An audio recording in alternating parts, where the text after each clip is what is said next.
Meralco, Glow, Smart, Converge, Maynila, Manila Water. Pwede ba bigyan niyo ako ng breathing room muna?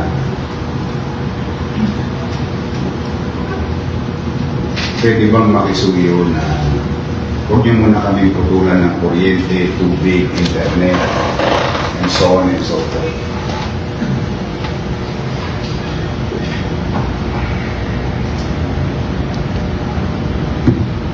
Tingnan ko lang kung tingnan niyo ako mga 2 months kung makakapag-update. Hindi ko kaya bayaran bigla, pero kung makakapag-update ako within 2 months. Matitiis niyo ba 2 months na bill pay?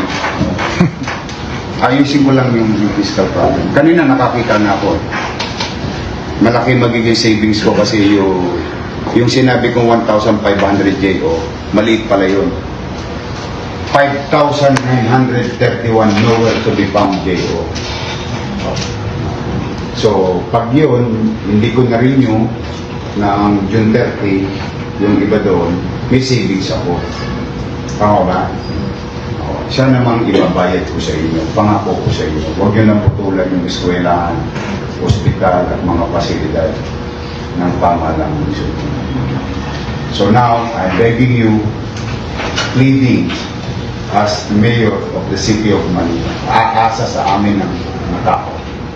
Aasa sa, wala nang ibang asa ng patuloy.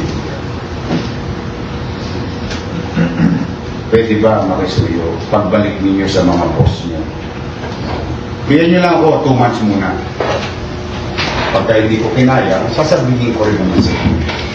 Pag nakagawa ko ng paraan, hindi ko na kailangan sabihin mo, mararamdaman nyo rin naman. Dahil mag-update kami ng bills na.